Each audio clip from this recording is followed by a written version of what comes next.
And then today what I think I'll do is also just transition directly into my health initiative, because what I'm going to do today, rather than working out because it's my off day, is I'm going to do research so that I can incorporate more stuff into my workout.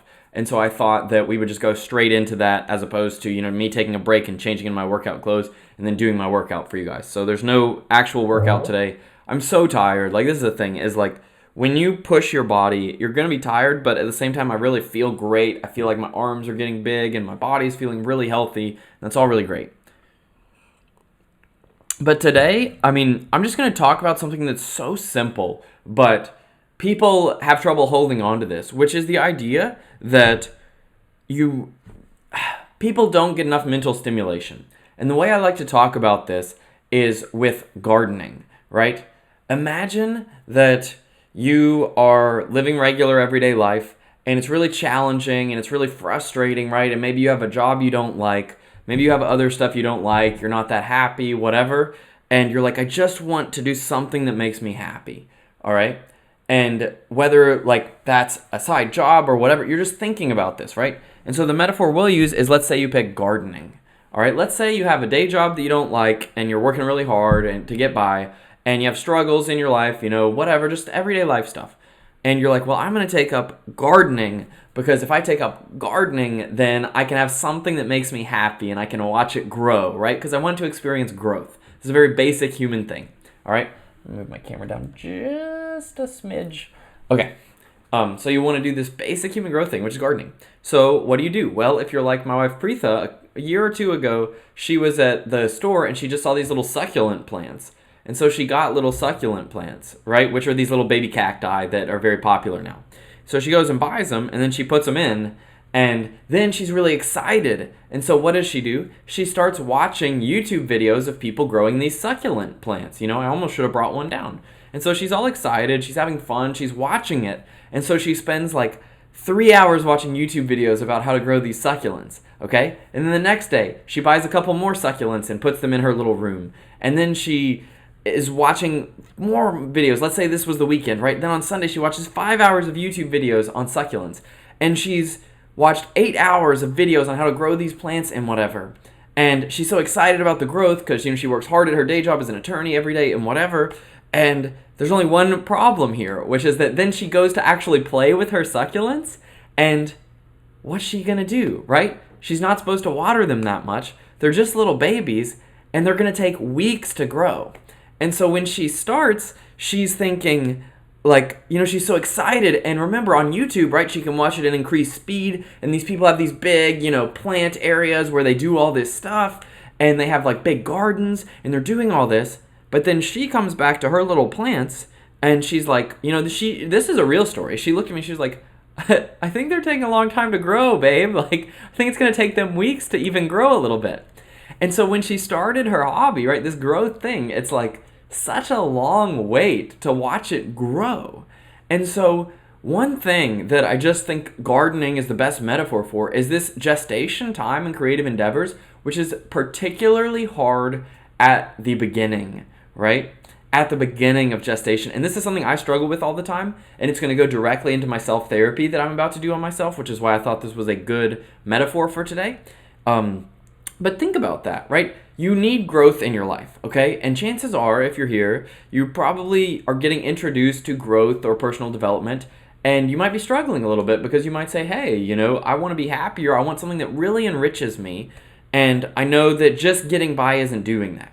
And I know that happened to me when I was in corporate America, and so I started growing my coaching business, right? And Preetha grows succulents now and whatever. But the point is, right when you start, there's almost little you can do except make the commitment to get going. And there's always this dissonance at the beginning of a creative growth endeavor where you research it and learn about it and you get so excited, but the actual thing takes time to grow, right?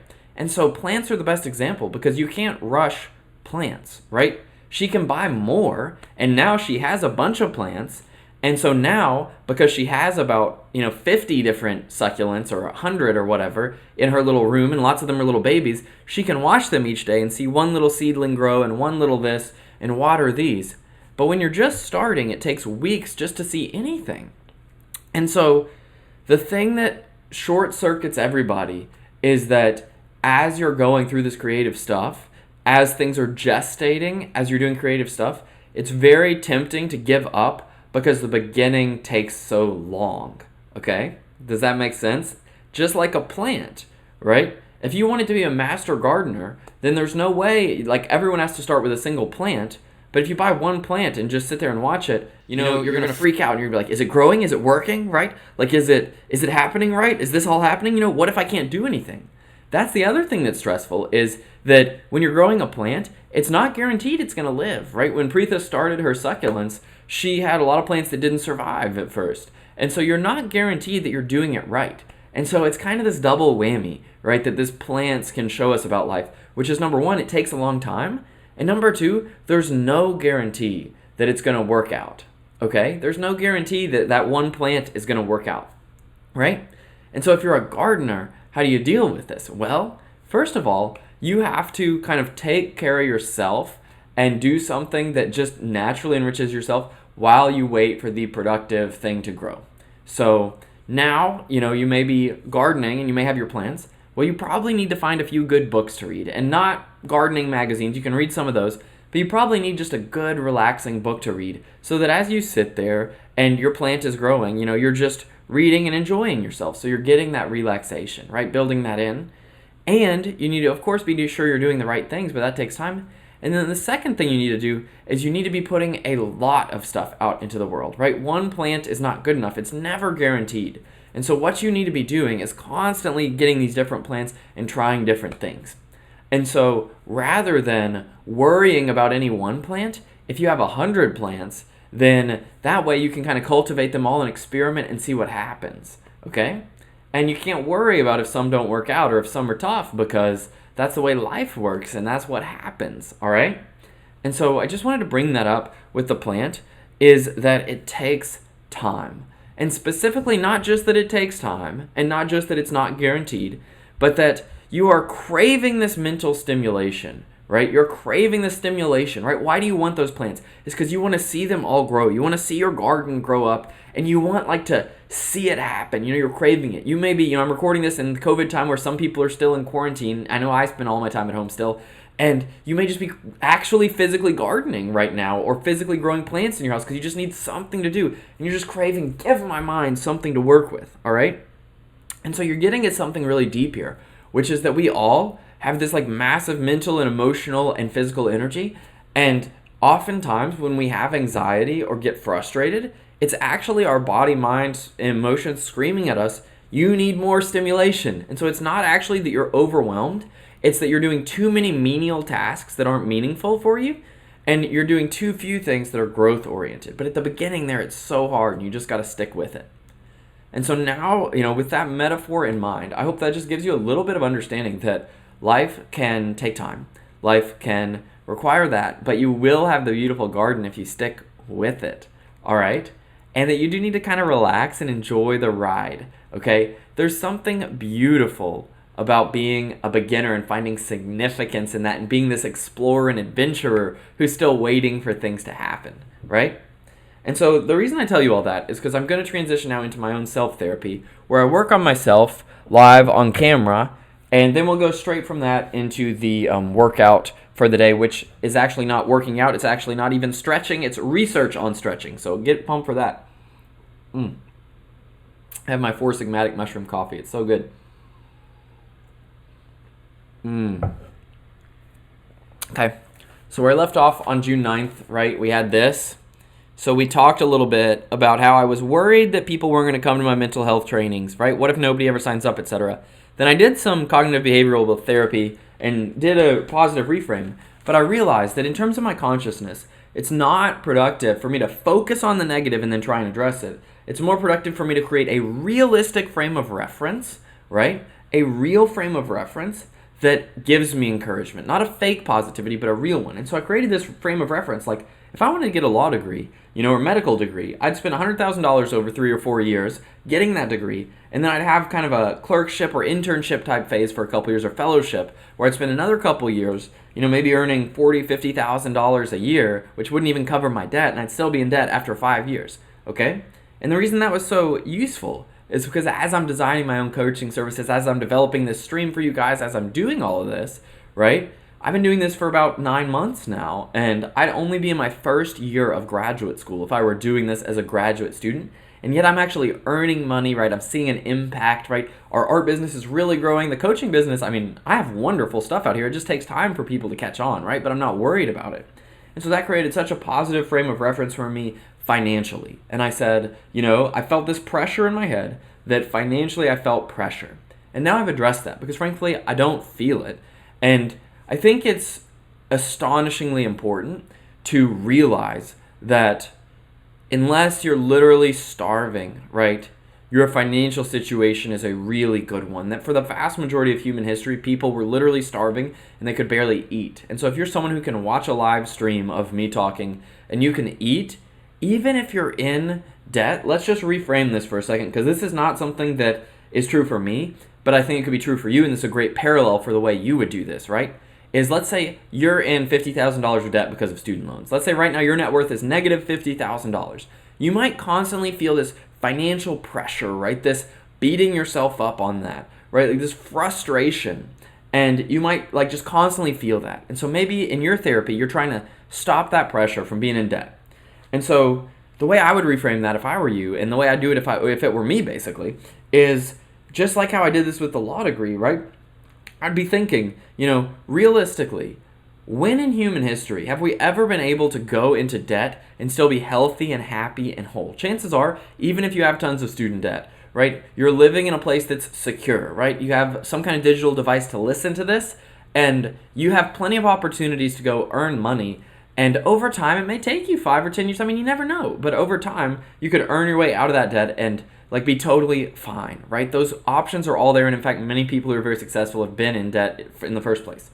Now, just flash back to 400 years ago or whenever, people were coming to America. Let's talk about that, right? When people were first coming to America, right?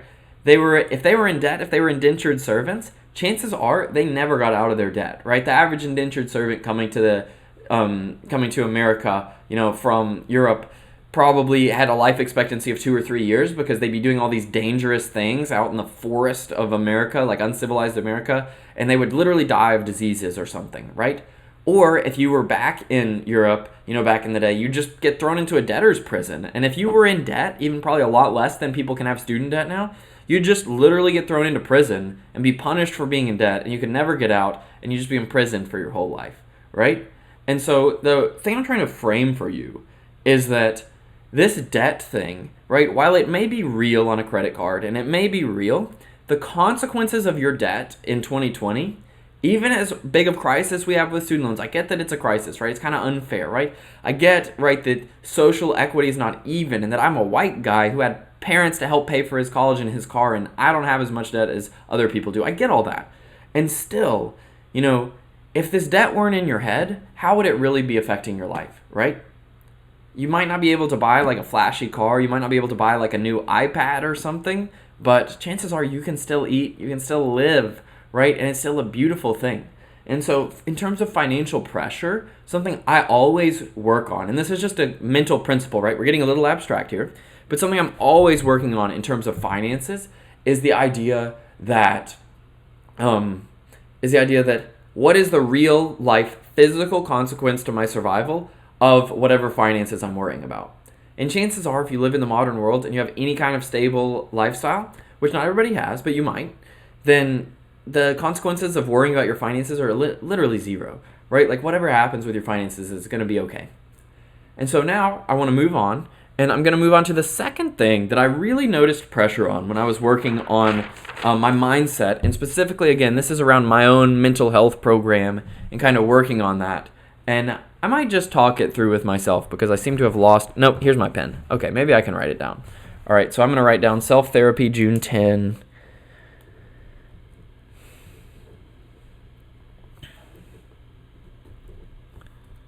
And I'm writing significance through others. Why? This is a question I've been asking myself every day all the time recently, and it might be a valuable question for you to ask, which is significance through others. Why? Now, what do I mean by significance through others? Why? I'm thinking here, I'm like, man, why in the world would I get my sense of significance through somebody else thinking about me? Now, this is a common thing we all tend to do, and everybody tends to do, which is think that, hey, I like want to win an award so someone thinks highly of me, right? I want someone to compliment me. Think about that. Why do you want someone to compliment you? I've really been questioning this lately. And so when it comes to my mental health programs, what I really want, like what I'm desperate for, is more people to give feedback and talk to me about these programs and give me the energy to keep going. And I think it's really important to question that. Why do I need somebody else, right? Why do I need somebody else to give me the energy to keep going? Okay? Why do I need somebody else to give me the energy to keep going? Right? Why can't I just give it to myself? And so I've been thinking about that, right? I've really been thinking about it because it kind of creates this self-fulfilling cycle where if I need other people to give me energy and they don't give it, then I don't have energy, then I don't do as much, and then I don't get as much like energy from them because they haven't seen as much, okay?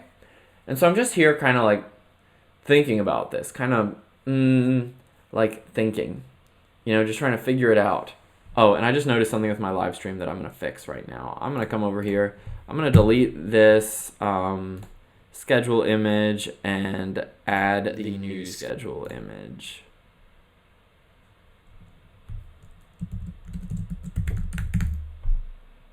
Check this out. This is fun. This is what's so fun about live streaming, is that I can just do all this stuff live. Downloads.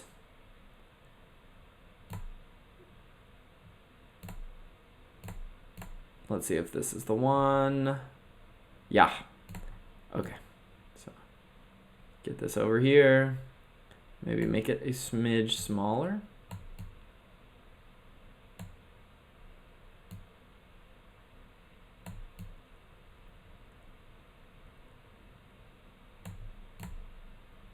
All right, I don't know if that's exactly the right thing, but we're gonna roll with it for now, okay? And I'll scoot myself this way just a little bit. So, what I've been thinking is that, but I'm thinking there is a reason, right? Here's the other thing, is when you have a frustration or an urge, there's some kind of human need not being met, right? And so I might call that significance in terms of others, but frankly, I don't believe in that anymore. I don't believe that someone else has the power to make me significant. So I'm gonna write that down, right? That I don't believe my significance lies in other people's minds, right? This is something that I'm learning, is you can make so much progress so fast if you just have an extraordinarily high standard and you're really logical. And so my standard is, I just refuse to believe that any part of my quality of life could be determined by what someone else thinks about me, right? Because it makes no sense whatsoever, because I can't possibly know what they're thinking, and them thinking something about me affects me in no way, right? So mentally and emotionally, it's always got to come from me. Yet there's a reason I'm sitting here wishing, like desperately, like this is the challenge I'm having, is I'm desperately thinking, man, if only there were 1,000 people watching this stream right now. If only there were so many more people looking at this and growing. I know it's good, right? I know this deserves significance. And so I'm asking myself, what's going on here? And right now what I think is, I think I'm like the gardener who has just a couple flowers and has just started gardening. Okay, so I'm going to write that down. I'm like the gardener who has just started. Okay? And so I'm going to picture myself as that this mental health programs, everything I'm doing, right? This is all my garden, and this is my equivalent of gardening, right? This is what I choose to do with my life because I get to experience real growth and excitement. But here's the thing, right? I'm just starting. I'm young. I'm just starting. And so I don't have, right, a massive following. I don't make tons of money from it, but we took care of the financials. So we're not worried about that anymore, right? Because we addressed it, we perspective shifted, right? And so we're just picturing it like a graduate degree, which is very realistic. Now I'm picturing the significance part, and I just feel like I'm this gardener with just a couple flowers, and I'm just obsessing right over it. But remember what that gardener really wanted. That gardener didn't want someone else to tell them they had a great garden, right? That gardener didn't want to make money selling the plants. The gardener wants the satisfaction of creating this growth in the garden and seeing all these plants, right? Okay? And just like the gardener might watch 8 hours of YouTube videos on succulents or something, and get really amped up but then only have one little plant, right? I personally have watched just thousands of hours of personal improvement stuff, but my personal improvement brand is still just a little tiny plant, okay? And so I'm working on that, right? And so what do I do next? This is what I'm thinking as. I'm like the gardener. What does the gardener want? Stimulation. Well, what would the gardener do if they really wanted to have the optimal outcome as a beginner? Okay? The first thing we said is they have to, we'll go back to the other expectations, but they have to set the realistic financial expectation that they're going to have to invest and that they need to spend some money to set it up, right? So I'm going to write, I'm like the gardener. Number one, I have to invest in my garden, okay? And so we took care of that. But then number two is I need to do the best practices possible and have an exact timeline, okay? So if you're gardening, right, even if you only have a few tasks to do daily, you'd want to really time those if you wanted the best garden. You'd want to check every day at 9:15 a.m. and check on your flower. And every day at 9:20, you'd want to write in the log how your flower was doing. And every day at 10 a.m., you'd want to fertilize your flower. And every day at 2 p.m., you might want to create a transcript of what you did and how you could improve. And every day at 4 p.m., you might sit there and enjoy your flower. And every day at 8 p.m., you might do a summary of how your flower did that day, right? Does that ring any bells here? And so the next thing I'm going to do, right, that I've just started is something I call it, sometimes I joke and call it extraordinarily consistent garbage. But all I mean is extraordinary consistency over all else. The first thing the gardener would have to do if they want to ensure success and not worry is they have to have an exact schedule. Not that they always keep it perfectly, but that they always hold themselves by that standard daily at the exact time. And so that's why while my timing may just be slightly different from day to day, this is the exact standard I'm setting, right? Exact standard, okay? And so number two is I have to have an airtight schedule, okay? And so I have that now. I have a streaming schedule that, if I do these things over here, if I daily do teaching, self-therapy, daily workout, podcast recording, lifestyle and leisure recording, playing a game or something, and then upload it all and put stories up and stuff on Facebook and Instagram and places at 8 p.m., then I know I've done my job for the flower, right? But here's the thing. You still just have one little flower going, right? And so what else can I do? It might still be grading at me. And what I really want is that growth and I'm not getting it.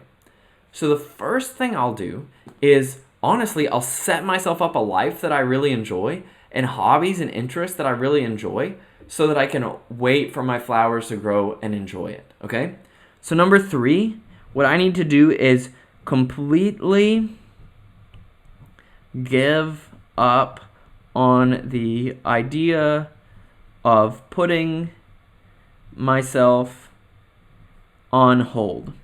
This is something that you'll see as if I were teaching a PhD program and you had to write your dissertation on mental health, one part that you'd have to address is to get a passing grade from me is you'd have to be able to understand this idea of being on hold or being blanked out. This is the single thing that destroys all of humanity, causes all suffering and all unhappiness, which is this idea of blanking out, of not wanting to exist, of wanting to not be conscious, okay? And so what I mean is when you're waiting on that flower, it's very tempting to say, my life doesn't matter until I can see the next thing, right? It's like, imagine that you have a 50% chance of winning the lottery. Let's give an extreme example. You have a 50% chance of winning $1 million lottery, and they're announcing it in 20 minutes, and there's a timer on the screen.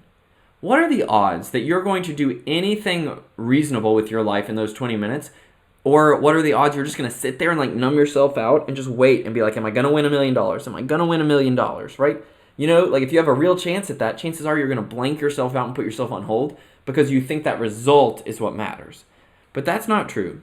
And so what you got to do, which is kind of a two-step process, and what I'm going to do with myself, is I'm going to completely give up on the idea of putting myself on hold, right? Meaning, even while my flower's just a little baby, even if I know it might die and it's not going to work, okay? Even if I know all of that, okay? Then what I'm going to do is I'm going to completely give up on the idea of being on hold, and I'm going to enjoy the crap out of myself no matter what. And so what that looks like for a gardener is you sit in your garden and read a book, a fantasy book or a fiction book or something fun while you wait for your flower. For me, I put these things out there, but I can only do so much in a day. And when the day's over or in between times, what I'll do is I'll go get my Kindle and I'll read a fantasy fiction book. Right now I'm reading some space book on my Kindle. And I'll read and just enjoy it because that's what life's about, all right? And then you can already have the lifestyle. So that's something I'm constantly working on is take yourself off hold and just live life and enjoy it, all right? But there's more, right? Because what we're really seeking is mental stimulation, okay? And there's always kind of two parts. There's like this two-part gate. I almost think of it as like one of these, now that I'm reading a spaceship book, I'm thinking about this, like these airlock gates, right? Like if you're on a spaceship, then there's two doors to get outside because the first door, you don't want to suck everybody into space. So you got to put your spacesuit on, open the inner door, close the inner door, and then there's an outer door where you can go out into space because then that way it only sucks you out into space and you're in your spacesuit and doesn't suck everybody else in the ship out. The reason I'm saying that is because anytime you're failing at a creative endeavor or you're not making the progress you wish you could make, what's happening is actually this two-part spaceship effect, which almost guarantees you'll fail. The first part is you're scared of the unknown, right?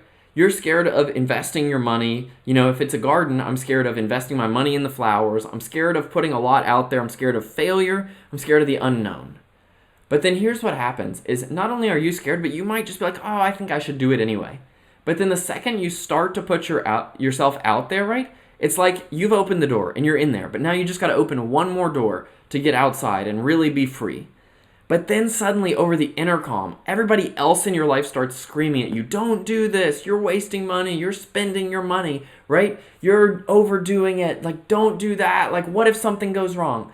And so all these anxious voices are in your head telling you not to go do it, not to fail, because everybody else is also afraid and corrupted. And so chances are, even if you snuck through that first gate to do something with real initiative, you're still massively holding back because you're afraid of those haters or naysayers or good-meaning people who still are naysaying you, right? And so for me, what that looks like, why I still feel I have this, is because every time I do a new thing that doesn't work or that takes gestation time, it almost feels like another failure somebody else is trying to put in my head. And there's no reason for this, right? There's no point, but I need to understand that, right? Like imagine you're that novice gardener and you're there and you have that one plant and you're so proud of it.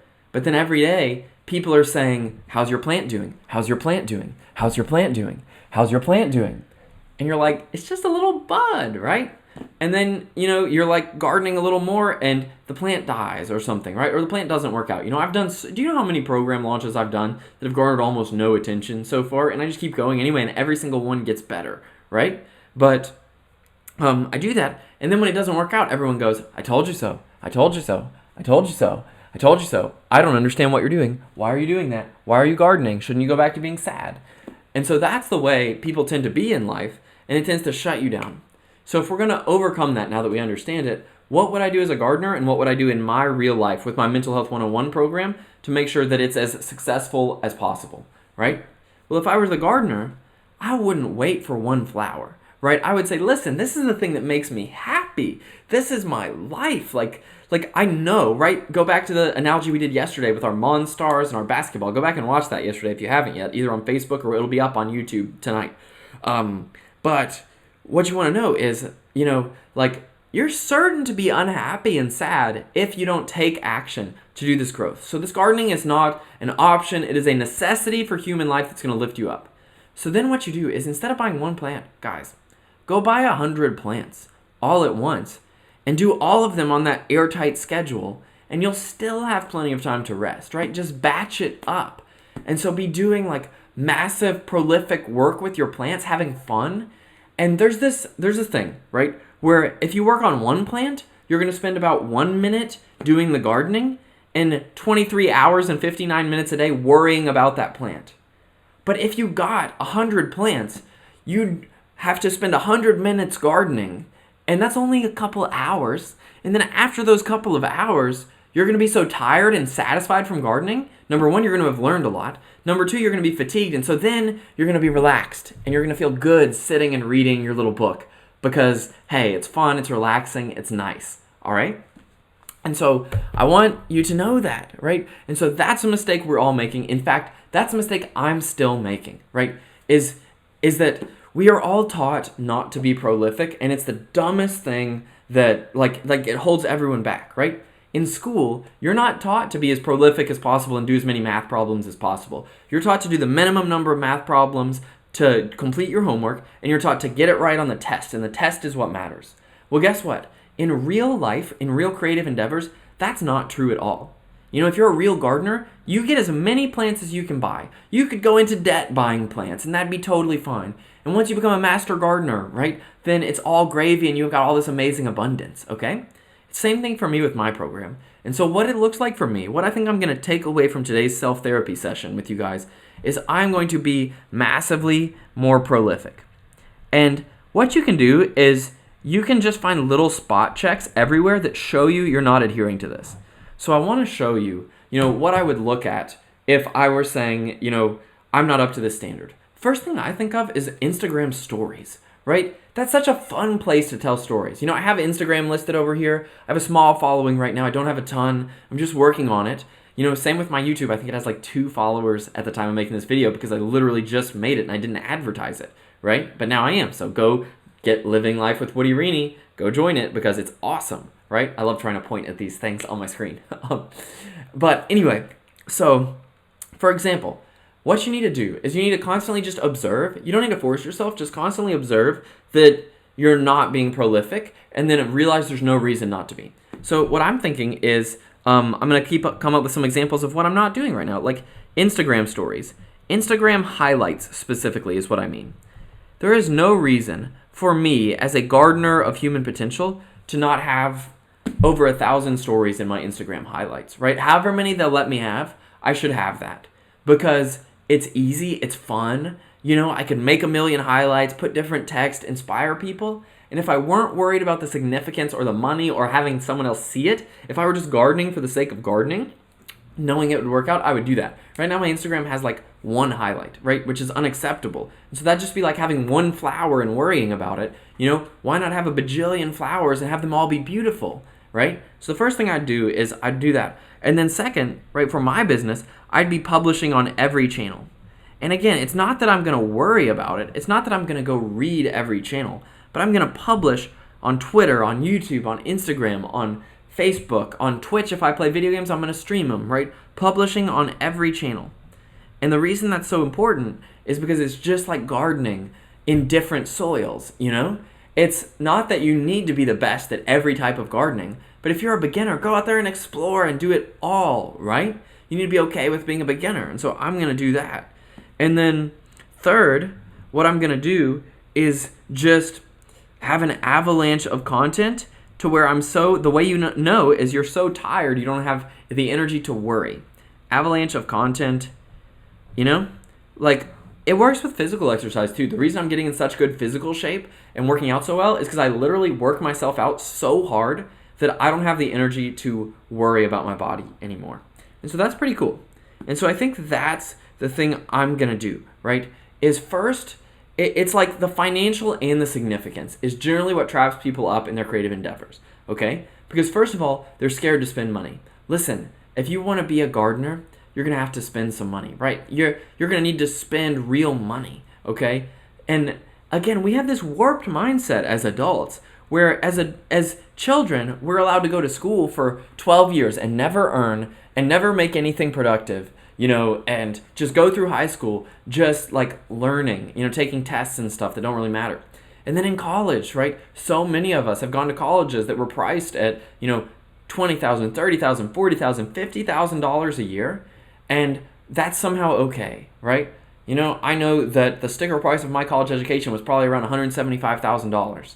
And so somehow it's okay for people to either go into debt or pay or get scholarships for part of it, but pay part of it, which is what I did, up to, $200,000 for school. And yet when you get into the real world and suddenly you're now working, you're afraid to spend $20 on a book that might help you. Do you realize how absurd that is? I still have this. I still will want to buy a book on Kindle, and I won't want to spend the $10. And you got to realize that you do have to spend in order to earn. So from a financial perspective, you just can't get away being a miser. Like, it's not a recipe for a happy life, okay? And so that's why I'm huge on investing, right? I'm huge on spending. Spend to experiment. That's the other thing, is spending on failures is stigmatized, when in fact spending on failures is the very thing that's going to make you succeed, right? You know why you feel so much pressure in your life? It's because you spent all this money on a college education, you spent over $100,000 on it, or you're in debt, or you got a scholarship or whatever, but you did this massive education, and so that's like your one flower, and now you feel so worried that if you can't succeed at that one flower, if it doesn't perfectly work out, you're a complete failure, because it's all just one flower, right? But in real life, that's not how it works. You need to just plant 1,000 flowers and see which ones you end up being best at. And so guys, my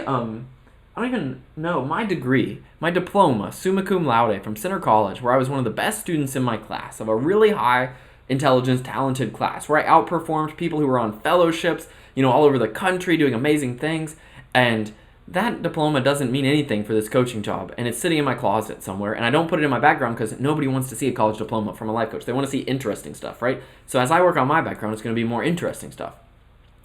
Point being, okay, is that you've been taught all this wrong, and I've been taught it, and so even in this therapy session today, I just got to teach myself, what am I learning from this? Spend more, because compared to a college education as a baseline, my spending right now is 100 to 1,000 times as efficient. Okay, if I buy some course online for $100, that's much more efficient than spending, I calculated like $1,500 to take Natural Science 110 and learn about, natural science that I already knew, right? And to learn how to plot coordinates of the moon on something, right? Spending $10 on a book that could teach me more than a $1,000 natural science class in college is 100 times as efficient. And yet, if people still need to do a college education, imagine what you could do if your garden, the thing you're really inspired by, the thing you're really creative with, you invested in that, even 1/100th of what you invested in a college education, right? And so if you invested $50,000 in your college education, then maybe you need to invest $500 on whatever the heck your hobby or creative endeavor is to get yourself started, instead of being a miser. So the first thing I would say is I'm done with miser's mindset, right? If I need to spend it, I'm going to spend it. And again, if the society airlock tries to stop me, I'm just like, whatever. Like, I have my perspective. It's my graduate degree. It's my creativity. It's 100% necessary. There's no avoiding it. Then the second thing is I'm just going to be prolific, right? That's why I love this live, is because I now have the other criteria met, right? I'm going to invest in my garden, and then I'm going to have an airtight schedule, which I now have, as you can see on the screen right now. I have an airtight schedule for the things I'm teaching. Then I'm going to completely give up on putting myself on hold, because I know it takes years to grow a good garden. And then I'm going to be massively prolific in a couple areas where I'm not putting pressure on myself to finish it, but just a couple areas I'm noticing this flaw, this mindset flaw, is that I don't have massive Instagram highlights. I'm not publishing on everything on it every day, and I don't have this avalanche of content yet, and I'm going to fix all that. And so guys, that's my self-therapy for today, is therapeutically telling myself, I'm like the gardener. There's so much more I could do, so much more I could be, so much more I could learn, and I've just got to go and commit to it. All right? So that's that. I'm going to hit stop recording. I'm not going to stop streaming, but I am going to stop